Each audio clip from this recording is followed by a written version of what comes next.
बारे में पढ़े थे? अरे पढ़े थे कि नहीं पढ़े थे? क्या दिख रहा है आप? ठीक है।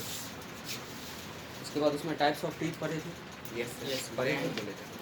हम आपको बताए थे कि अच्छा ठीक है, तो आज हम लोगों को क्या क्या पढ़ना है? ग्लैंड। आज हम लोगों को ग्लैंड पढ़ना है। तो चलो एक एक करके सारे ग्लैंड को चूज करते हैं जो भी डाइजेस्टिव सिस्टम में हमारे पास आए थे, उन सबको पढ़ते हैं। स्मॉल इंटेस्टाइन के सारे पार्ट्स के बारे में पढ़ लेते हैं, लार्ज इंटेस्टाइन के सारे पार्ट्स के बारे में पढ़ लेते हैं। आज क्लास को बायोलॉजी का वहीं रोक देंगे। कल कंप्लीट डाइजेशन पढ़ लेंगे, मैकेनिज्म जो भी होता है स्मॉल इंटेस्टाइन का और लार्ज इंटेस्टाइन का। और बात यह है कि परसों या उसके बाद एक दो दिन तक हम ट्राई करेंगे कि उसका नोट्स क्या करवा दें, क्लियर करवा दें।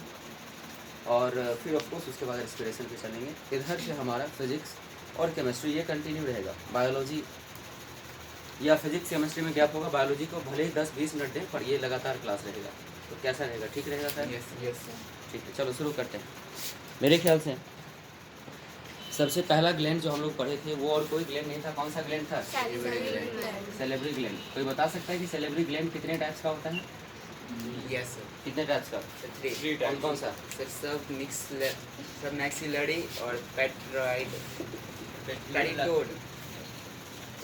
पेट्रॉइड parotid gland. Parotid gland sir, parotid होगा। Sublingual gland. देखो बंद करो, रहने दो। जब खुद ही नहीं आता तो क्यों पढ़ता है? सब मैक्सिलरी होगा। और एक हो जाता है तुम्हारा सब मैक्सिलरी ग्लैंड। इसका दूसरा नाम जिसका दूसरा नाम है सर यही सब मैक्सिलरी। क्या हम आगे बढ़े? ये 3 टाइप्स का सर क्यों पढ़ा रहे? सबका सब सलाइवा ही प्रोड्यूस करता है। बिल्कुल सही, सभी के सभी सलाइवा प्रोड्यूस करते हैं और उसके सलाइवा में सेलेब्री अमाइलेज होता है, उसमें कहीं कोई डाउट नहीं, जो हमारे कार्बोहाइड्रेट्स को सिंपल कार्बोहाइड्रेट में कन्वर्ट करता है। और बाबू सिंपल कार्बोहाइड्रेट को हम लोग कहते हैं डाइसैकेराइड। याद है कि नहीं याद है? Yes, sir. वैसे डाइसैकेराइड को माल्टोज भी बोला जाता है किसी किसी के बुक में। तो कहीं लिखा हुआ हो कि कार्बोहाइड्रेट को ये जो सेलेब्री अमाइलेज है ये कन्वर्ट कर देता है डाइसैकेराइड में या सिंपल कार्बोहाइड्रेट में या माल्टोज में, तो आपको कन्फ्यूज नहीं होना, क्योंकि ये माल्टोज वाला वर्ड जो है ये तुम्हारे एनसीईआरटी के लिए बहुत ही कॉमन है। यस तो अगर एनसीईआरटी के लिए कॉमन है इसका मतलब कहीं भी आपको ये देखने को मिल सकता है। तो अगर तुमसे पूछा गया ये जो कार्बोहाइड्रेट होता है, कार्बोहाइड्रेट से अगर बनाया जाए क्या? सिंपल कार्बोहाइड्रेट, तो क्या हम सिंपल कार्बोहाइड्रेट को माल्टोज कह सकते हैं? Your answer should be yes. Salivary amylase का दूसरा नाम क्या होता है? काइलिन। दादा किया भी? Yes, sir. ठीक है बाबू, हम पढ़े थे सेलेब्री ग्लैंड 3 टाइप्स का होता है। सच बात तो ये है कि इसमें से जो सबसे बड़ा सेलेब्री ग्लैंड होता है, इसमें से जो आपका सबसे बड़ा सेलेब्री सबलिंगुअल होता है ना, सबलिंगुअल ग्लैंड होता है। एक होता है सब मैक्सिलरी ग्लैंड और एक होता है पैरोटिड ग्लैंड या फिर पेट्रॉइड ग्लैंड, ऐसे करके कुछ होता है। Note sure, you may have a look at in astern में शायद दिया हुआ होगा, देख लेना ध्यान से। अब कहने का मतलब ये है कि बाबू ये जो आपका ग्लैंड होता है ये होता है हमारे ईयर लोब के नीचे। ये कान है हमारा, ये कान है ना, तो कान के नीचे यहाँ पर होता है ये सेलेब्री ग्लैंड जिसके बारे में हम बात कर रहे हैं। कौन सा ग्लैंड? Parotid gland. बोलो बात है समझ में? ईयर लोब के नीचे, यहाँ ये कान हो गया, कान के नीचे मतलब इस वाले रीजन में आपको कौन सा ग्लैंड देखने को मिल जाता है? Parotid gland. और सेलेब्री ग्लैंड में सबसे बड़ा ग्लैंड अगर कोई है तो वो है पैरोटिड ग्लैंड। ये पेयर में एग्जिस्ट करता है, एक लेफ्ट और एक राइट। बोलो बात है समझ में? कभी देखा होगा ये गाल फूल जाता है, मम्स उसको कहते हैं। गाल फूलना देखा है कभी किसी का? Yes, sir. तो तुम्हारे खुद का भी हुआ कभी कभी? अगर मतलब ठीक है चलो नहीं हुआ, मान लेते हो तुम बहुत हेल्दी है ना, मानने में क्या दिक्कत है, होता तो सबके साथ है। तो ये फूल जाता है, पता है वो किस कारण से होता है? वो एक्चुअल में क्या होता है कि तुम्हारा सेलेब्री ग्लैंड का जो पैट्रॉइड ग्लैंड था वो क्या हो जाता है? स्वेलो हो जाता है इन्फेक्शन के कारण से। यही पैट्रॉइड ग्लैंड फूल जाता है, स्वेलो हो जाता है, तो उसको कहते हैं कि इसको मम्स हो गया, इसका गाल सूज गया, फूल गया। बोलो आप सबको बात समझ में आया? क्या हम आगे बढ़ सकते हैं? तो लार्जेस्ट सेलेब्री ग्लैंड अगर पूछा जाए तो वो कौन होता है? पैट्रॉइड होता है। This is not parotid, I am sure इसका नाम कुछ अलग है, पैट्रॉइड होना चाहिए कुछ। बढ़े आगे? अरे बोलो बात आया समझ में? आपको मिल जाएगा, ये में इसका नाम लिखा हुआ मिल जाएगा, it is petroid, I am sure. बढ़े आगे? इसको पेयर्ड पैट्रॉइड भी बोला जाता है। पेयर कहने का मतलब है एक लेफ्ट में होता है और एक राइट में होता है, और बियॉन्ड या फिर बिलो ईयर लफ्ज होता है। बोलो आगे बढ़ सकते हैं? नेक्स्ट होता है तुम्हारा सबलिंगुअल सेलेब्री ग्लैंड। अब ये सबलिंगुअल सेलेब्री ग्लैंड जो होता है ये हमारे टंग के नीचे होता है, जीभ के नीचे। समझ में आ रहा है कि नहीं आ रहा है? और ये सिंगल में एग्जिस्ट करता है। क्या हम आगे बढ़ सकते हैं? वैसे ये सबसे छोटा सेलेब्री ग्लैंड है, सबसे छोटा सेलेब्री ग्लैंड पूछा जाए तो आपका जवाब होगा सबलिंगुअल, और सबसे बड़ा सेलेब्री ग्लैंड अगर पूछा जाए तो आपका होगा petroid. This is not parotid, I am sure spelling mistake है यहाँ पे, पेट्रॉइड। समझ में आ रहा है कि नहीं आ रहा है? तो सबलिंगुअल का लोकेशन कहाँ होता है? टंग के नीचे, और पेट्रॉइड का लोकेशन क्या होता है? ईयरबड्स के नीचे। बोलो आया समझ में? उसके बाद नेक्स्ट अगर बढ़े तो नेक्स्ट टाइप का कौन सा है salivary gland? Submaxillary gland. देखो submaxillary gland, maxillary is nothing but your upper part of your buccal cavity and lower part of your buccal cavity, that is upper palate and lower palate, upper jaw and lower jaw। समझ में आ रहा है? तो ये जबड़ा का जो अंतिम छोर होता है, this is last portion of our jaws. तो यहाँ पर एक होता है स्पेशल सेलेब्री ग्लैंड, ध्यान से देखना, ये जो हमारा जबड़ा है, जॉ है, जॉ के एकदम अंतिम छोर पर यहाँ पर होता है एक salivary gland, that is called submaxillary gland. तो किस किस बच्चे को ये सारा का सारा बात समझ में आया? अरे बोलो इसमें समझने में क्या दिक्कत था? एक सेलेब्री ग्लैंड जो होता है वो मैक्सिमम एक दिन में लगभग 1200 ml से लेकर के 1500 ml तक का सलाइवा प्रोड्यूस करता है। कहने का मतलब है बाबू 1.2 लीटर से लेकर के 1.5 लीटर तक, मतलब 1.5 लीटर तक हमारे माउथ में वो क्या प्रोड्यूस कर सकता है? सलाइवा प्रोड्यूस कर सकता है। आपका जो मम्स डिजीज होता है, इन विच योर चिक गेट स्वेलन, वो गाल आपका फूल जाता है, वो किस में इन्फेक्शन के कारण होता है? किस टाइप के सेलेब्री ग्लैंड के कारण? पेट्रॉइड। बोलो बात आया समझ में? क्या हम आगे बढ़ सकते हैं? I think that was enough information regarding salivary gland. Of course there are many other information as well, पर हमारे काम का इतना इन्फॉर्मेशन मोर देन एनफ है। भरोसा रखना, ये तुम्हारी इन्फॉर्मेशन जितना चाहिए था उससे ज़्यादा है। क्या हम आगे बढ़ सकते हैं? अरे बोलिए हम आगे बढ़ सकते हैं। जब दोबारा नोट्स करेंगे ना, एक्सपेक्ट कि ये सब चीज़ याद हो जाएगा, उस समय कोई बड़ा चैलेंज नहीं रहेगा। अरे बढ़ सकते हैं आगे? मिला? नहीं खोज लो अच्छे से पहले, देखो मिला? पैरोटिड है ना? यही है? Yes sir. स्पेलिंग सही है? Yes sir. ठीक है, मान लेते हैं। हम आगे बढ़ सकते हैं? देखना ठीक से देख लो, नहीं देखो कहीं गड़बड़ तो नहीं हो गया। अब बढ़े आगे? अरे बढ़ सकते हैं आगे? Yes sir. बहुत ही अच्छा। मेरे ख्याल से हम लोग सेलेब्री ग्लैंड के बाद का जो नेक्स्ट ग्लैंड नहीं पढ़े अभी तक, पढ़ने वाले हैं आने वाले समय में, दैट इज नथिंग बट, अरे कौन सा ग्लैंड?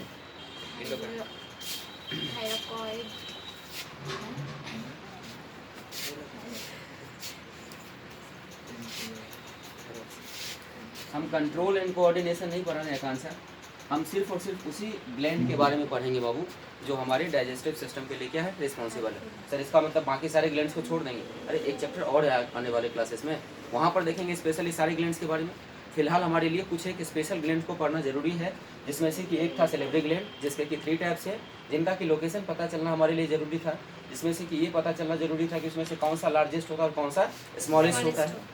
इसके बाद नेक्स्ट हमारा जो ग्लैंड है दैट इज लीवर। लीवर को थोड़ा ध्यान से देखना, सर के ऊपर से जाएगा इसका कंसेप्ट, तो प्लीज थोड़ा ध्यान से। लीवर जो होता है बाइलोब होता है। कैसा होता है? बाइलोब। सर इसका मतलब क्या हुआ? तो ये हो गया तुम्हारा liver. Liver is the largest gland in our body and busiest gland in our body. मेरी बात को ध्यान से सुनना, लीवर हमारी पूरी बॉडी का सबसे लार्जेस्ट ग्लैंड है, सबसे बड़ा ग्लैंड भी है और सबसे बिजिएस्ट ग्लैंड भी है। सबसे ज़्यादा बिजी रहने वाला अगर कोई ग्लैंड है तो वो लीवर है। इसको एक साथ 25 से 26 काम करना पड़ता है। सर अगर ये इतना ज़्यादा काम करता है तो इसके अंदर तो डिस्ट्रक्शन भी होता होगा, इसका भी टिश्यू डैमेज होता होगा, इसका भी सेल क्या होता होगा? डैमेज होता होगा। एक इंटरेस्टिंग फैक्ट याद रखना, तुम्हारा लीवर इतना ज़्यादा रीजनरेशन कैपेसिटी रखता है, पूरा का पूरा लीवर मर जाए, बस उसका 7% हिस्सा भी जिंदा रहे, वो 7% नया सेल जनरेट कर करके पूरा का पूरा लीवर डेवलप कर लेगा। मेरी बात को ध्यान से सुनना, 7% liver can develop your whole new liver. मतलब ये एक रीजेनरेटिंग ऑर्गन है हमारे बॉडी का। किस किस बच्चे को मेरा बात आया समझ में? जैसे कि देखता हुआ किसी लिविंग थिंग्स के बॉडी में, I am talking about lizard का जो टेल होता है वो टेल टूट जाए तो फिर वो नया टेल निकल के आ जाता है। हम लोग सब कहीं ना कहीं किसी ना किसी तरीके से उसको देखें या पढ़ें, तो वो रीजनरेशन कैपेसिटी हमारे बॉडी के अंदर किस ऑर्गन में होता है? लीवर में होता है। हाँ, लेकिन वो 7 मिनिमम कितना लीवर हमारा बचा हुआ रहना चाहिए? 7%। और जनरली 7% वाला केस अगर बनता नहीं है किसी ह्यूमन में, उसमें क्या होता है कि उसका 10% 20% लीवर हमेशा डिस्ट्रॉय होता रहता है, क्योंकि ये बहुत ज़्यादा फंक्शन करता है। ये सबसे बिजिएस्ट क्या है? ग्लैंड है हमारा। तो सबसे बिजी होने के कारण ये क्या करता है कि मल्टीपल फंक्शन एक साथ करता है, जिस कारण से इसके सेल्स लगातार डैमेज होते रहते हैं। तो 10% 20% पोर्शन लीवर का लगभग कंटिन्यूसली क्या होता है? डैमेज होते रहता है और रिपेयर भी होते रहता है। बोलो किसी बच्चे को समझने में कोई दिक्कत? तो this is largest and busiest gland of our body. कहने में किसी बच्चे को कोई तकलीफ? क्या हम आगे बढ़ सकते हैं? लीवर में अगर आपको पढ़ना है तो हम बोले ये बाय लोब होता है। लोब मतलब इसका हिस्सा होता है, पार्ट होता है। सर कैसे समझाना चाहते हो तो थोड़ा ध्यान से देखना। Of course diagram is not going to be a good diagram. इसको थोड़ा सा तुम समझ लेना कि ये डायग्राम ठीक ठाक है। आई एम नॉट श्योर ये अच्छा लग रहा है कि नहीं लग रहा है, पर ठीक है। मान लो ये लीवर है तुम्हारा, कोई तकलीफ? तो लीवर में दो लोब होता है। एक होता है बाबू left lobe, this is your left lobe. तुम लोग उधर से देखोगे तो कैसा दिखेगा? Left lobe. और this is nothing but right lobe. किसी बच्चे को समझने में कोई तकलीफ? बाबू ध्यान से देखना, लिवर के राइट लोब में होता है गॉल ब्लैडर। ये क्या है तुम्हारा? Gall bladder. ध्यान से सुनना, 90% बच्चा को तो पता ही नहीं होता कि लिवर के अंदर गॉल ब्लैडर होता है। उसको लगता है कि लिवर के बाहर गॉल ब्लैडर होता है, जहाँ पर वो क्या स्टोर करता है? Bile juice. अरे गलत बात, गॉल ब्लैडर कहाँ होता है? लिवर के अंदर। तो लिवर के किस लोब के अंदर होता है? राइट लोब के अंदर होता है। कुछ इन्फॉर्मेशन आपको किताब में देखने को नहीं मिलेंगे बाबू, तो प्लीज अपना बुक करिए बंद। अगर होता तो हम नहीं पढ़ाते इतना रट के। अगर आपको नहीं याद करना है या आपको लगता है कि इन्फॉर्मेशन आउट ऑफ सिलेबस है तो आप छोड़ सकते हो, फिर तो क्लास ही अटेंड करना बंद कर दो। सुहानी क्यों रिस्क लेती है इतना वहाँ से यहाँ आने के लिए? तुमको नहीं लगता कि यहाँ से कोरोना लेके जाएगी? फिर तुमको और तुम्हारे घर में सबको घर के अंदर ही बंद कर दिया जाएगा। पता है कि नहीं पता है? तो थोड़ा सा ध्यान रखना है। क्या हम आगे बढ़ सकते हैं? तो बाबू ये हमारा लिवर था। लिवर में क्या होते हैं? दो लोब्स होते हैं, एक होता है लेफ्ट लोब और एक होता है राइट लोब। ये जो लेफ्ट लोब होता है, लेफ्ट लोब मतलब लेफ्ट लोब एक सिर्फ और सिर्फ लोब का काम करता है। बताते हैं वो काम क्या होता है। लेकिन अगर बात करें राइट लोब का, तो राइट लोब के अंदर क्या होता है? गॉल ब्लैडर होता है। ध्यान से सुनना, पूरा का पूरा लिवर जो है एक स्पेशल केमिकल बनाता है, that is called bile juice. That is called bile juice. और एक फैक्ट, बाइल जूस में कोई एंजाइम नहीं होता। बाइल जूस में कोई एंजाइम नहीं होता है, ये भी याद रखना। This is very very important line. Of course this is not from your syllabus. हम आगे बढ़ सकते हैं क्या? तो लीवर क्या प्रोड्यूस करता है? Bile juice. चलो ठीक है, ये बाइल जूस बना रहा है। इसका राइट लोब भी बाइल जूस बना रहा है और इसका लेफ्ट लोब भी क्या कर रहा है? बाइल जूस बना रहा है। किसी बच्चे को समझने में कोई दिक्कत? अरे हाँ या ना? देखो बाबू, ये जो बाइल जूस बनाता है ना, ये राइट वाला जो लोब है बाइल जूस जो बनाता है, उसका कुछ परसेंट 10 to 20% बाइल जूस वो स्टोर कर लेता है किसके अंदर? गॉल ब्लैडर के अंदर। और बाकी के जो बाइल जूस होते हैं वो लिवर के दोनों लोब से एक डक्ट निकलता है। इसको कह लेते हैं हम लोग लेफ्ट डक्ट और इसको कह लेते हैं हम लोग राइट डक्ट। और आगे चल के ये दोनों डक्ट क्या हो जाते हैं बाबू? एक साथ आ जाते हैं और इस नए डक्ट को कहते हैं हम लोग कॉमन डक्ट। बोलो, बात आ रहा है समझ में?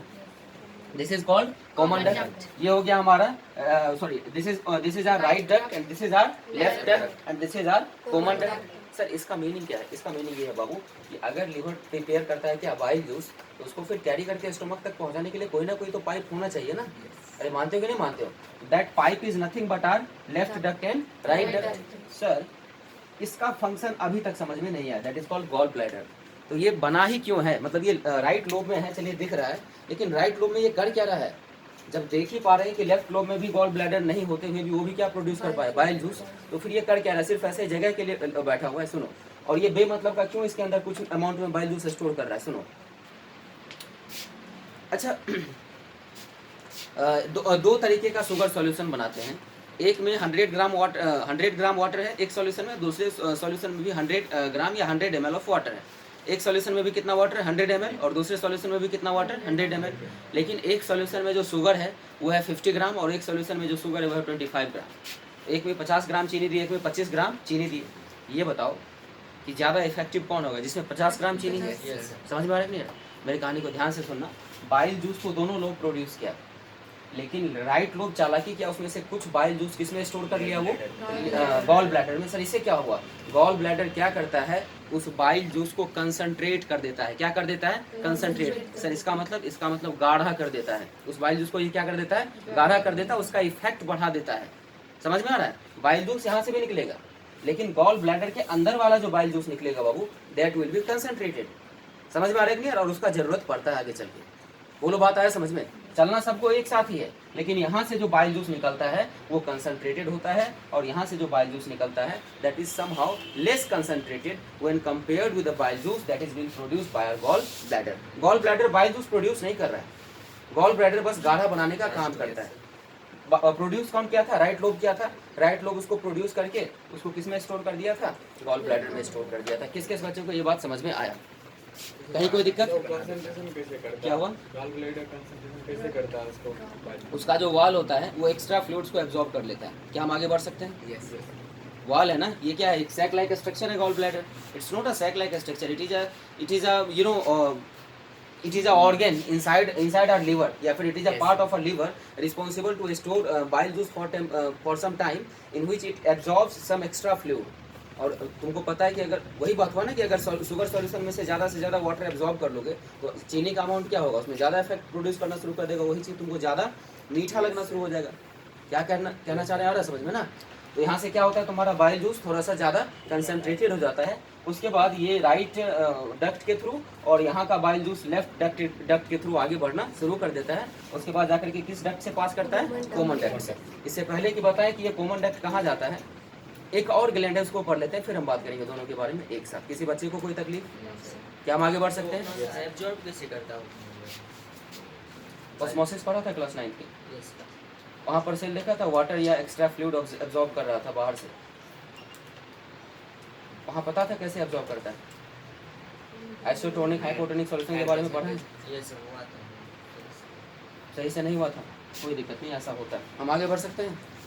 अरे बेशरम एब्जॉर्ब करने के लिए बायोलॉजिकल प्रोसेस में कंसंट्रेशन देखा जाता है. कहने का मतलब यह है कि उसके जो सेल वाल, उसके जो वाल होते हैं, गॉल ब्लैडर का जो वाल होता है, उसके पास जो सेल होता है, that is somehow having great ease to absorb fluid. उनके अंदर बहुत ज़्यादा चाहत होता है कि वो फ्लूइड को एब्जॉर्ब करें. समझ में आ रहा है कि नहीं आ रहा है, ये उसका प्रॉपर्टी है. और उसको फ्लूइड अगर मिलेगा तो क्यों नहीं एब्जॉर्ब करेगा. और दिक्कत ये है कि फ्लूइड एब्जॉर्ब कर गया पर बाइल जूस का बाकी रिमेनिंग मटेरियल तो बाइल जूस में ही है अभी तक. तो कहने का मतलब वो एक्स्ट्रा फ्लूइड बाहर हो गया तो वो क्या हो जाता है, गाढ़ा हो जाता है. दूध को गर्म करते धीरे धीरे क्या हो जाता है, गाढ़ा हो जाता है. क्यों, क्योंकि उसके अंदर का जो एक्स्ट्रा फ्लूइड होता है, वाटर होता है, वो क्या हो जाता है, इवेपोरेट हो जाता है. The same thing is there no doubt, but it looks like semi solid या फिर विस्कस हो जाता है, गाढ़ा लिक्विड हो जाता है. क्या हम आगे बढ़ सकते हैं. और उसका इफेक्ट क्या हो जाता है, बढ़ जाता है. बाइल जूस जो भी काम करने जा रहा है, ये वाला बाइल जूस जो कि लेफ्ट डक्ट से आ रहा है और जो बाइल जूस राइट डक्ट से आ रहा है, दोनों में बहुत फर्क है. राइट डक्ट वाला बाइल जूस मोर इफेक्टिव होता है. एंड ऑफ कोर्स बाद में जाके दोनों को एक साथ ही चलना होता है. ओवरऑल देखा जाए तो ये जो बाइल जूस प्रोड्यूस किया था लीवर, वो उतना ज़्यादा इफेक्टिव नहीं था. उसको ज़्यादा इफेक्टिव कौन बनाया, गॉल ब्लैडर बनाया. गॉल ब्लैडर क्या, उसके पास 2 गॉल ब्लैडर होता है, नहीं, उसके पास एक ही गॉल ब्लैडर होता है, वो भी कहाँ पर, किस लोब में, राइट लोब में. वो लोग क्या हम आगे बढ़ सकते हैं. Yes sir. अरे बढ़े आगे. इक्वल अमाउंट में बाइजूस प्रोड्यूस करते हैं ना. हम इसके बारे में बात की. इसमें से क्या कहना चाह रहे हैं, एक लोब छोटा होता है और एक लोब बड़ा होता है. ये सिमेट्रिक नहीं होता है. किसी बच्चे को कोई तकलीफ. इसमें से एक लोब क्या होता है, छोटा होता है, और इसमें से एक लोब क्या होता है, लीवर का बड़ा होता है. जो छोटा वाला होता है ये सिमेट्रिक नहीं होता है. हमारे बॉडी में अगर आपको लगता है कि हमारा बॉडी सिमेट्रिक होता है तो ऐसा कुछ भी नहीं है.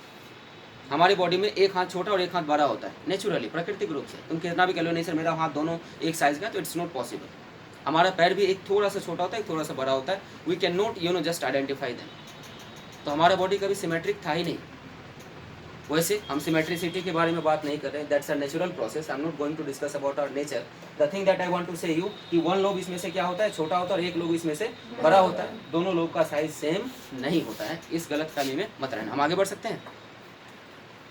क्या हो गया, आकांक्षा समझ में आ रहा है. सर तो दोनों लोग सर सेम अमाउंट में ना बाइजूस प्रोड्यूस करते हैं. जब बाबू साइज सेम है ही नहीं तो बाइल जूस प्रोड्यूस कौन कर रहा है ये बता दो. लीवर कर रहा है ना. एक बात बता दो, 2 ट्रैक्टर देखिए हैं, ट्रैक्टर देखिए कि नहीं देखिए, 2 अलग अलग ट्रैक्टर है. डोंट यू थिंक कि एक का साइज छोटा होता है, एक का साइज, अभी चलता है ना ट्रैक्टर, एक छोटा वाला भी ट्रैक्टर आता है. Yes, sir. क्या दोनों एक ही काम कर पाएगा, एक ही अमाउंट में काम एक ही करेगा, पर क्या दोनों एक अमाउंट में काम कर पाएगा. डोंट यू थिंक कि सर उसका पावर कम है. तो बाबू अगर इसका साइज छोटा है तो इसका वाल छोटा है, और वाल छोटा है तो ये कम बाइल जूस प्रोड्यूस करेगा. इसका साइज बड़ा है तो ये ज़्यादा बाइल जूस प्रोड्यूस करेगा. ये तो समझने वाला बात है ना. साइज छोटा बड़ा क्यों कह रहे हैं. और कोई प्रॉब्लम है तो पूछ लो पहले. सर गॉलब्लैडर में सर जब बाइल जूस सर मतलब कंसंट्रेशन लेवल में सर रहता है तो उसका मतलब क्या यूज़ है सर. वैसे लेफ्ट सर लोग और राइट तो उसका यूज आगे चल के पता चलेगा बाइल जूस करता क्या है. अभी तक हम बताएं बस बाइल जूस प्रोड्यूस कौन करता है और ये किस रास्ते से आगे बढ़ता है, कहाँ जा रहा है, उसका काम क्या है, कुछ भी नहीं पता है. तो वेट, क्या हम आगे बढ़े. Yes sir. घबराओ मत, हम पहुंच रहे हैं उसकी जगह पर. आज हम हर उस पॉइंट को क्लियर करेंगे जो कि कल हमको डाइजेस्टिव सिस्टम का जो मैकेनिज्म है स्मॉल इंटेस्टाइन के अंदर, उसको पढ़ाने में कहीं कोई दिक्कत ना करे. मतलब 4 स्टेप में 5 स्टेप में सारा रिएक्शन बताएंगे, कंप्लीट करेंगे और वापस एक बार रिवीजन कर लेंगे. उसके बाद नोट्स करवा करके मतलब न्यूट्रिशन कंप्लीट करेंगे. That's my nothing else. हम आगे बढ़ सकते हैं? अरे बोलो कंफर्म हो? Yes sir. थोड़ा ध्यान से देखो। तो बस इसको यहीं पे रोक लेते हैं। हम चलते हैं एक और ग्लैंड के पास, इसको मिटाते नहीं, ये काम देने वाला आगे चलते हैं। क्या हम आगे बढ़ सकते हैं? Yes sir. इसके बाद नेक्स्ट एक और ग्लैंड आता है, दैट इज कॉल्ड पेनक्रियाज। इसके बाद जो दूसरा ग्लैंड आता है, मतलब तीसरा ग्लैंड हमारे डाइजेस्टिव सिस्टम में जो हेल्प करता है डाइजेशन के वक्त, that is nothing but pancreas. इसको क्या कहते हैं? पेनक्रियाज कहते हैं। पेनक्रियाज जो है ये डुअल ग्लैंड भी कहलाता है, मतलब डुअल नेचर का ग्लैंड कहलाता है। ये ग्लैंड जो है दो अलग अलग काम एक साथ करता है। सुनो बाबू, तुम क्लास 8 में और क्लास 9 दोनों में पढ़ चुका है कि ग्लैंड दो टाइप्स के होते हैं। ग्लैंड कितने टाइप्स के होते हैं? दो टाइप्स के। एक होता है एक्सोक्राइन और एक होता है इंडोक्राइन। एक्सोक्राइन ग्लैंड उस ग्लैंड को कहते हैं जो अपना हार्मोन रिलीज करने के लिए, एक्सोक्राइन ग्लैंड उस ग्लैंड को कहते हैं जो अपना हार्मोन रिलीज करने के लिए पाइप का यूज करता है अपने स्पेशल ऑर्गन तक उस हार्मोन को पहुंचाने के लिए। सर क्या कह रहे हैं? मान लो एक एग्जांपल दे रहे हैं कि हमारे पास एक ग्लैंड है ए जो कि यहाँ लोकेटेड है, इस एरिया में एक ग्लैंड है ए जो कि यहाँ पर लोकेटेड है, लेकिन ये ग्लैंड जो हार्मोन रिलीज करने वाला है उस हार्मोन का काम हमारे हाथ के इस पोर्शन पर, मतलब इस उंगली सबको है। बात को समझना please, it's just an example. ये हमारा क्या है? These are my fingers and the gland which will whose hormone is useful for my fingers is located here। अब ये ग्लैंड को अगर हार्मोन हमारे फिंगर तक पहुंचाना है तो स्पेशली एक पाइप जो है हमारे ग्लैंड को किससे कनेक्ट करना चाहिए? हमारे फिंगर से, ताकि ये जो भी हार्मोन रिलीज करे वो हमारे फिंगर तक पहुंचे। तो वैसा ग्लैंड जिसका कि हार्मोन टारगेट साइट तक पहुंचने के लिए डक्ट का यूज करता है उसको कहते हैं एक्सोक्राइन ग्लैंड। उसको क्या कहते हैं? Exocrine gland. और वैसा ग्लैंड जो अपने टारगेट तक हार्मोन को पहुंचाने के लिए डायरेक्टली ब्लड का हेल्प लेता है, कहता है मेरे बगल में ब्लड फ्लो कर रहा है, हम ये सारा का सारा हार्मोन जो है ब्लड को देते हैं और ये ब्लड उसको कैरी करके जहाँ पहुंचाना होगा पहुंचा देगा। वो लोग बात है समझ में? तो वैसा ग्लैंड जो डायरेक्टली अपना हार्मोन किसको रिलीज करता है? ब्लड को, उसको कहते हैं इंडोक्राइन। और जो अपने हार्मोन को अपने टारगेट साइड तक पहुंचाने के लिए डक्ट का यूज करता है, दैट इज कॉल्ड एक्सोक्राइन। बोलो बात आया समझ में? अरे हाँ या ना? और पेनक्रियाज दोनों काम करता है? नहीं सर नहीं समझ में आया। मतलब ये दोनों काम एक साथ कैसे कर सकता है? This is one and only one gland inside our body which acts like what type of gland? Exocrine as well as endocrine। ये एकमात्र ग्लैंड है जो दोनों काम मतलब दोनों तरीके का बिहेवियर दिखाता है। बाकी हमारे बॉडी में और ऐसा कोई ग्लैंड नहीं है कि जो एक्सोक्राइन भी है और जो या तो एक्सोक्राइन है नहीं तो इंडोक्राइन है। बोलो मेरा बता रहा है समझ में? सर कैसे? एग्जाम्पल दीजिए। सुनो बाबू, पेनक्रियाज दो काम करता है।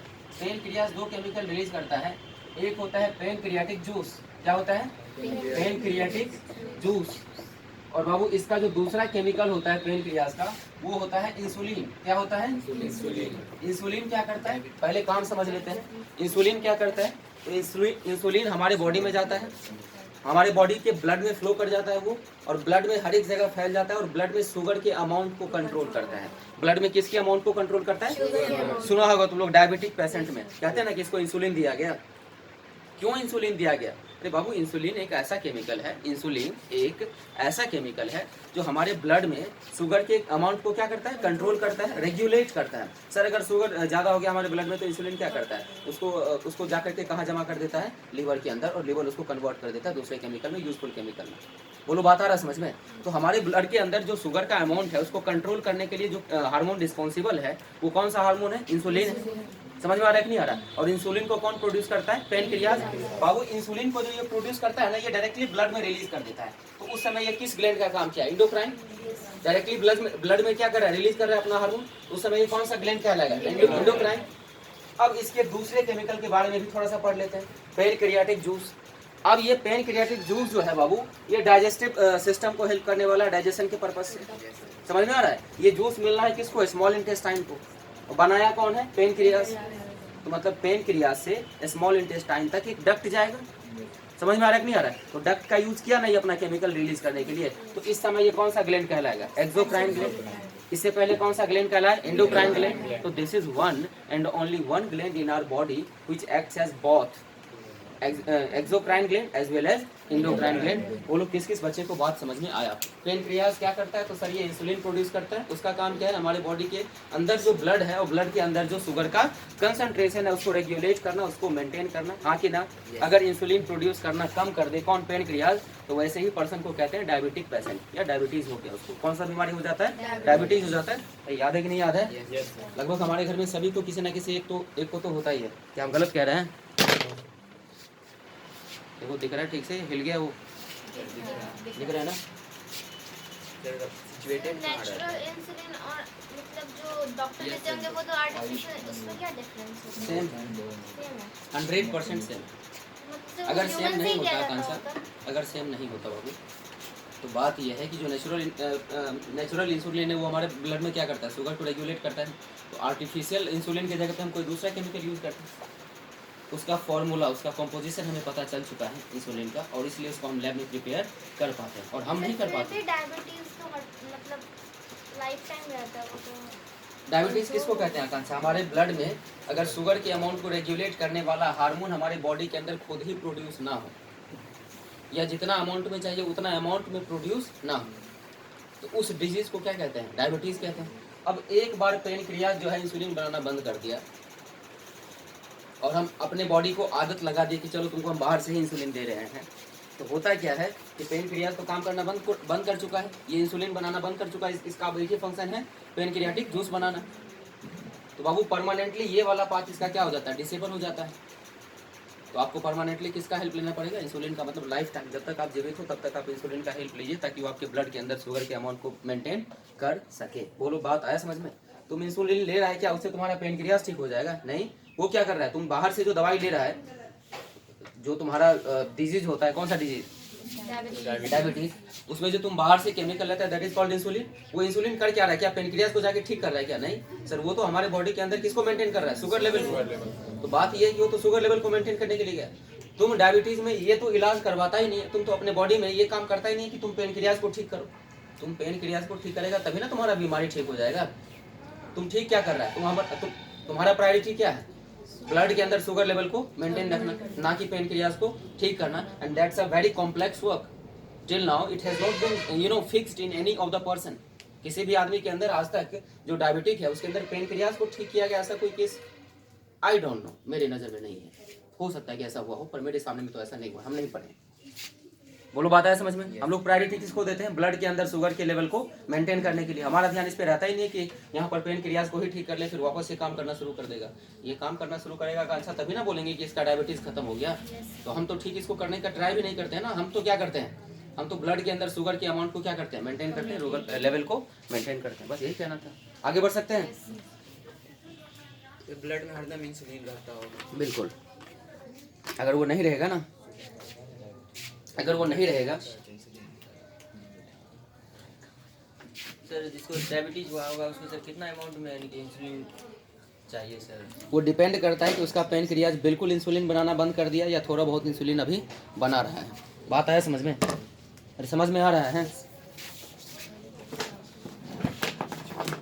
उसके बाद आगे बढ़ते हैं मेरे ख्याल से। अब देखो ये पेनक्रियाज हो गया। अब पेनक्रियाज भी जो है अपना इसके बारे में समझ में आ गया, इंसुलिन के बारे में। और ये पढ़ेंगे वापस कंट्रोल एंड कोऑर्डिनेशन में। फिलहाल मेरे लिए इसका कौन से पार्ट का काम है? जो क्या प्रोड्यूस कर रहा है? Pancreatic juice. तो पेनक्रियाटिक जूस जो है पेनक्रियाज एक डक्ट के थ्रू आगे भेजते हैं, और ये डक्ट वापस आकर के किससे मिलता है बाबू? जल्दी बताओ। कॉमन डक्ट से, जो कि किसका डक्ट था? लीवर का डक्ट था। उसमें पहले से ही क्या आ रहा था? Bile juice. उसमें अब उसके साथ कौन मिल जाएगा? Pancreatic juice. और अब ये कॉमन डक्ट जाकर के किससे मिलेगा? स्मॉल इंटेस्टाइन से मिलेगा। किससे मिलेगा? स्मॉल इंटेस्टाइन से मिलेगा। बोलो मेरा बात आ रहा है समझ में? Yes sir. इससे पहले कि हम कुछ रटाया बात बताएं, हम आपको बता दें कि स्मॉल इंटेस्टाइन के 3 पार्ट होते हैं। आज हम कुछ नहीं कर रहे हैं। एलिमेंट्री कैनाल में जो भी ऑर्गन्स रिस्पॉन्सिबल हैं डाइजेस्टिव सिस्टम को या डाइजेस्टिव प्रोसेस को परफॉर्म करने के लिए, उस ऑर्गन के बारे में ही सिर्फ पढ़ रहे हैं। हम कहाँ पढ़ रहे हैं कि वो प्रोटीन वगैरह कैसे डाइजेस्ट होता है, ये सब चीज़। आज रास्ता का नाम पढ़ लेते हैं, उसमें कौन कौन कल हेल्प करने वाला उसके बारे में पढ़ लेते हैं। कल बोलेंगे बाइल जूस आया, तो तुमको पता है कि बाइल जूस कौन बनाया था? लीवर में कितना लोग? 2 लोग। मतलब आज हम सिर्फ और सिर्फ ग्लैंड के डिटेल्स के बारे में पढ़ रहे हैं, क्योंकि मेरा ग्लैंड का डिटेल हो चुका है खत्म। तो सुनो, हाँ, बाइल जूस क्या करता है? हमारे स्टोमक में जाकर के बाइल जूस क्या करता है? सुनो बाबू, ध्यान से सुनना। स्टोमक में नहीं, ये कहाँ पहुंचता है? स्मॉल इंटेस्टाइन में। तो बाइल जूस क्या करता है? बोला जाता है, बोला नहीं जाता, हम इसको इसका मीनिंग समझाएंगे। बाइल जूस फैट को इमल्सिफाई करता है। फैट को क्या करता है? इमल्सिफाई। इसका मतलब सर, अरे फैट का कॉम्प्लेक्स, फैट जो है ना, तुम्हारी माँ की 5 न्यूट्रिएंट्स में से सबसे ज्यादा कॉम्प्लेक्स होता है। क्या बोल? बस 2 मिनट बैठो, हमारा 2 नहीं 5 मिनट कम से कम लगेगा। तो फैट को क्या करता है, वो इमल्सिफाई करता है। और फैट क्या है, एक न्यूट्रिएंट्स का सबसे बड़ा कॉम्प्लेक्स मॉलिक्यूल है। इमल्सिफाई करने का मतलब उसको तोड़ देता है बाइल जूस, उसको तोड़ करके सिंपल फैट में, फैटी एसिड में नहीं, अभी वो कंप्लीट फैटी एसिड में कन्वर्ट नहीं होता है। बोलो हाँ या ना, सच बताएं, सच बताएं। तो वो क्या करता है कि बस फैट को इमल्सिफाई करता है, सिंपल फॉर्म में कन्वर्ट कर देता है। इतना भी सिंपल नहीं कि बॉडी उसको सीधा अब एब्जॉर्ब कर ले, उसको और भी सिंपल फॉर्म में कन्वर्ट किया जाता है आगे चल करके, और वो कोई दूसरा मतलब इंटेस्टाइनल जूस करेगा, वो कोई तीसरा काम करने वाला है। मेरा बात आप लोगों को समझ में आ रहा है? अरे बोलो हाँ या ना। ये फैट को क्या करता है, इमल्सिफाई करता है बाइल। सर इमल्सिफाई का मतलब वो कॉम्प्लेक्स फैट मॉलिक्यूल को कन्वर्ट कर देता है सिंपल फैट मॉलिक्यूल्स में। ये टर्म समझ में आता है ना, कॉम्प्लेक्स और सिंपल, शुरू से ही आदत लगवाए।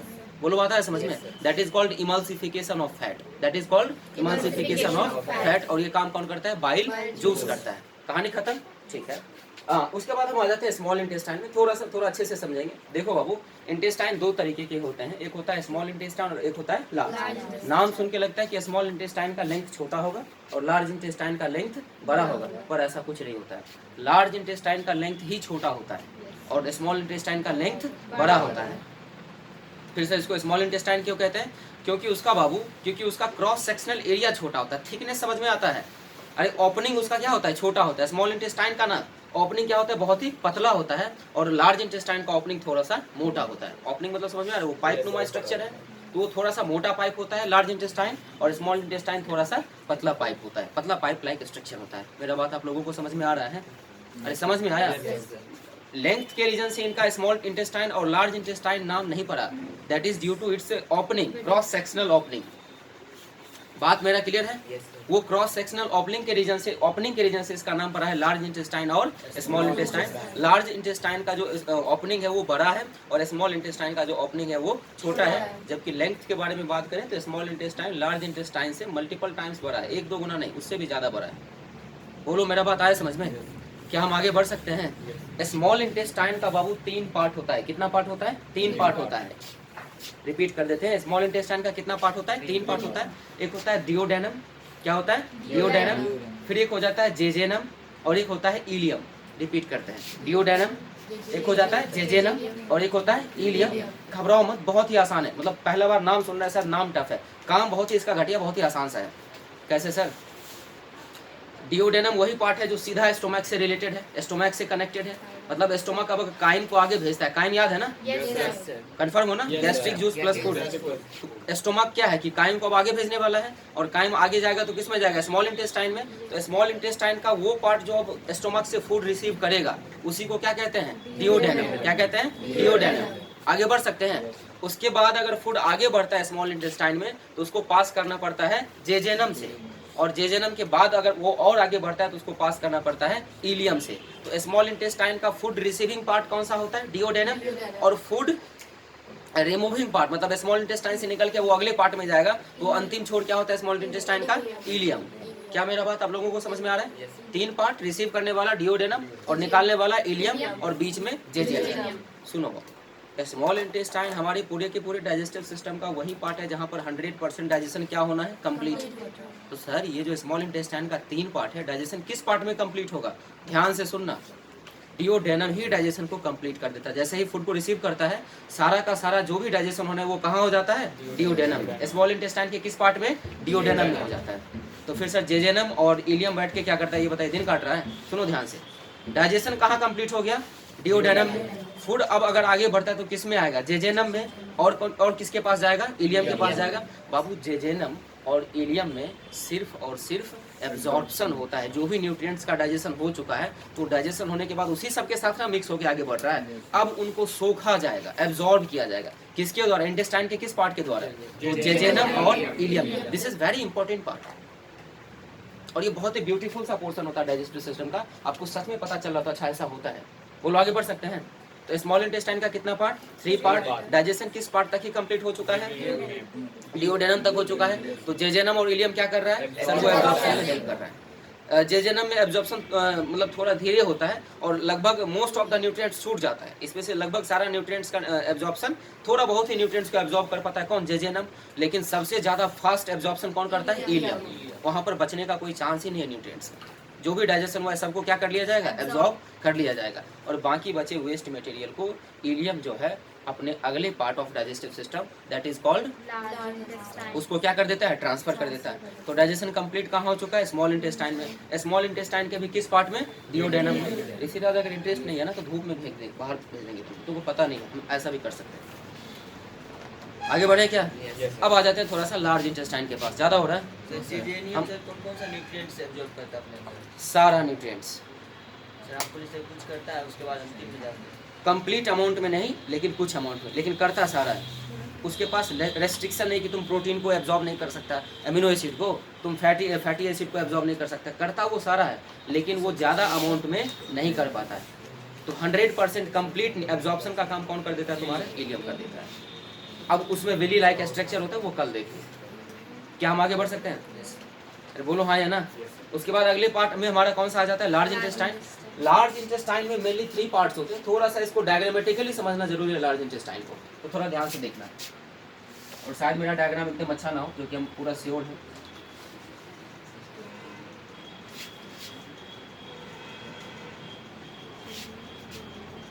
ये क्या बना रहे हैं?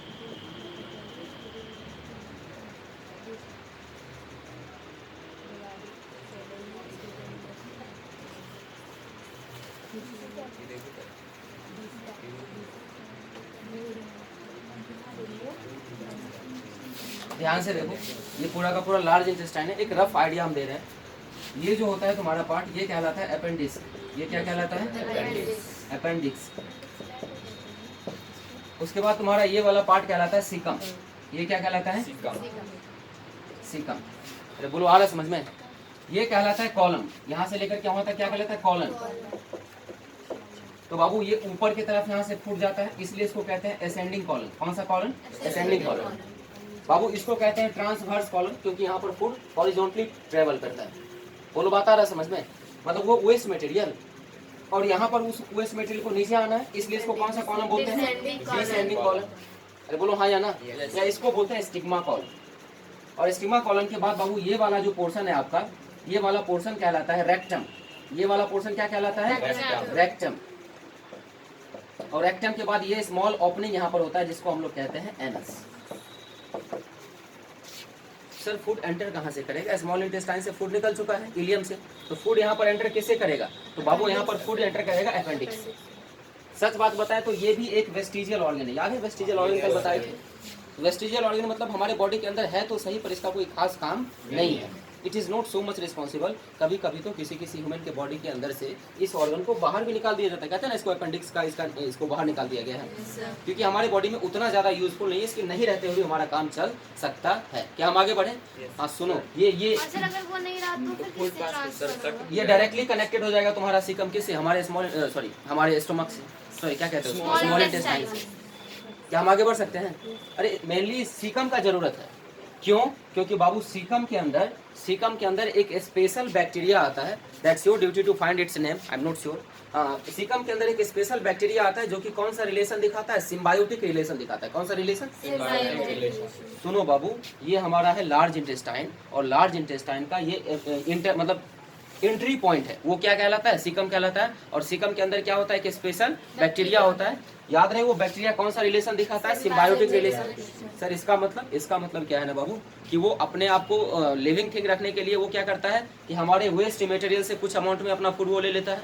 सर उससे हमको क्या फ़ायदा हुआ? वही जिंदा है, हमको उससे कोई फ़ायदा हुआ क्या? सुनो ध्यान से, अगर वेस्ट मटेरियल का कुछ पोर्शन वो अपने फूड के रूप में ले लेता है, तो बाकी बचा हुआ वेस्ट मटेरियल तुम्हारे स्टोमक के लिए क्या हो गया, लाइट वेट का हो गया।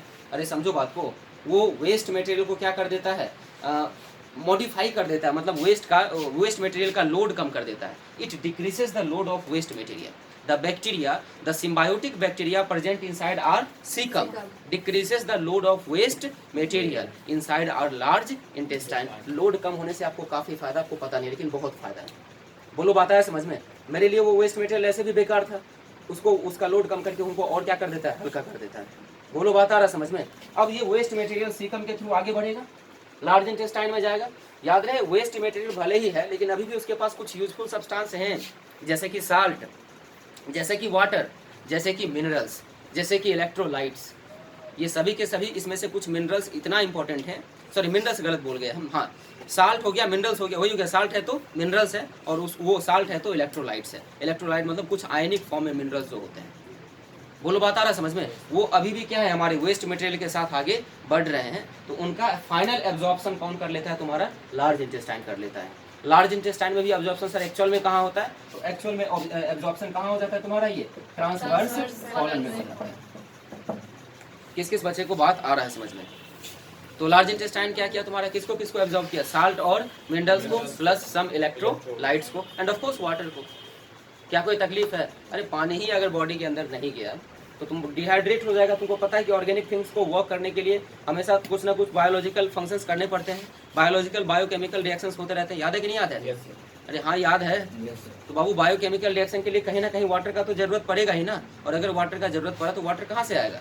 तो वाटर यहाँ से क्या किया जाता है? एब्जॉर्ब कर लिया जाता है। और बाकी बचे हुए वेस्ट मटेरियल को इस तरीके से ये लार्ज इंटेस्टाइन से होते हुए यहाँ से होते हुए रेक्टम में जाकर के टेम्पररी स्टोर किया जाता है, और जब यहाँ से एनस ओपन होता है इसको बाहर बॉडी से निकाल दिया जाता है। Assimilation कहाँ होगा? हम एसिमिलेशन के बारे में चर्चा किए, मान लो हुआ ही नहीं। अरे बेशरम, एसिमिलेशन किसको कहते हैं? Sir, वो डाइजेस्टिव सिस्टम के अंदर होता है क्या? एसिमिलेशन का डेफिनेशन पता है?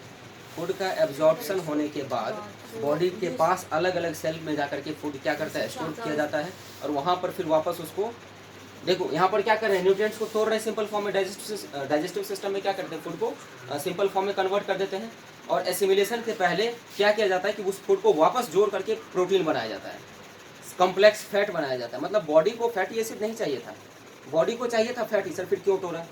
बेमतलब का बेफिजूल का उतना ज़्यादा क्यों प्रोसेस हुआ? बायोकेमिकल रिएक्शंस क्यों हुआ? अरे ध्यान से सुनो, बायोकेमिकल रिएक्शन इसलिए हुआ क्योंकि हमारा स्मॉल इंटेस्टाइन जो एब्जॉर्प्शन किया था न्यूट्रिएंट्स का, वो कम्प्लेक्स फैट को डायरेक्ट एब्जॉर्ब नहीं कर सकता, उसको सिंपल में कन्वर्ट करना जरूरी था। फिर एब्जॉर्ब करने के बाद उसको वापस किस में कन्वर्ट कर दिया जाता है? कॉम्प्लेक्स में, ताकि बॉडी का अलग अलग सेल उसका यूज कर सके। तो वो जो एब्जॉर्ब्ड न्यूट्रिएंट है बाबू, उस एब्जॉर्ब न्यूट्रिएंट का यूज करना कहलाता है एसिमिलेशन। वो तो कोई और करेगा, वो डाइजेस्टिव सिस्टम नहीं करेगा, वो तो अब अलग अलग सेल करेगा। हमारे बॉडी के अंदर ढेर सारे सेल्स हैं। क्या करें आ रहा समझ में? बढ़ सकते हैं आगे, वो तो दूसरा पार्ट हो गया ना एसिमिलेशन। हम आगे बढ़े, थोड़ा सा वापस आ जाओ कहाँ पे? लार्ज इंटेस्टाइन में। तो लार्ज इंटेस्टाइन का वो पार्ट जहाँ पर तुम्हारा वो सिम्बायोटिक बैक्टीरिया रहता है, नाम तुमको कल पता करके आना है, बुक पढ़ो, डेफिनेटली मिलेगा प्रदीप या कहीं ना कहीं। तो उस सिम्बायोटिक बैक्टीरिया का नाम बताना है जो हमारे लार्ज इंटेस्टाइन के किस पोर्शन में पाया जाता है? सीकम में। कोई दिक्कत? हाँ, वो हेल्प क्या करता है बता दिए, वो हमारे वेस्ट मटेरियल के लोड को क्या करता है? कम करता है। लोड कम करने से सर हमें क्या फायदा होता है? हमारे बॉडी को अब कम वर्क परफॉर्म करना है, उसको कहाँ से कहाँ तक पहुँचाने में? तो लार्ज इंटेस्टाइन से पास करवा करके और रेक्टम तक पहुँचाने में, जहाँ पर उसको टेम्पररी स्टोर किया जाता है और बाद में उसको एनस के थ्रू बाहर निकाल दिया जाता है। This process is called excretion. This process is called excretion. क्या हम आगे बढ़ सकते हैं? एक बात जो मतलब आपको नहीं बताए, सर ये कॉमन डक्ट कहाँ मिला? ये कॉमन डक्ट कहाँ किसी को मिला? तो बाबू ये किसको मिलता है जाकर के? स्मॉल इंटेस्टाइन को मिलता है। ये कॉमन डक्ट किसको मिलने वाला है? स्मॉल इंटेस्टाइन को। और कल देखेंगे कि जब ये कॉमन डक्ट से स्मॉल इंटेस्टाइन को कौन कौन मिलता है? पैनक्रियाटिक जूस मिलता है प्लस बाइल जूस मिलता है, और फिर उसके अंदर और भी कुछ स्पेशल केमिकल्स होते हैं जो खुद ही इंटेस्टाइन बनाता है, स्मॉल इंटेस्टाइन। तो फिर फूड के साथ क्या होता है, उसके अंदर के कौन से न्यूट्रिएंट्स को कैसे डाइजेस्ट किया जाता है। घबराओ मत, हम डाइजेस्टिव सिस्टम को तोड़ तोड़ करके पढ़े हैं। माउथ के बारे में एक दिन पढ़े है ना, फिर फूड आया ईसोफेगस या स्टोमक में, उसको एक दिन में पढ़े। फिर हम लोग पढ़े स्मॉल इंटेस्टाइन के बारे में स्पेशली एक क्लास में। फिर आज हम लगभग सारे ग्लैंड्स को कवर कर लिए, फिर लार्ज इंटेस्टाइन के हर एक पार्ट को देख लिए। तो प्लीज डोंट बी अफ्रेड, कल हम पढ़ेंगे मैकेनिज्म ऑफ डाइजेशन किसके अंदर? स्मॉल इंटेस्टाइन के अंदर। और बाबू परसों सबको फिर समराइज करेंगे, फिर वापस हम माउथ से फूड को इंजेक्ट करेंगे थोड़ा स्पीड में। क्या है कि हमारा रिवीजन हो जाएगा, जो कि हम चाहते हैं। हम चाहते हैं कि याद हो जाए, दैट्स इट। देखो किसका बात आ गया ना समझ में? बात क्लियर है? बंद करो इसको।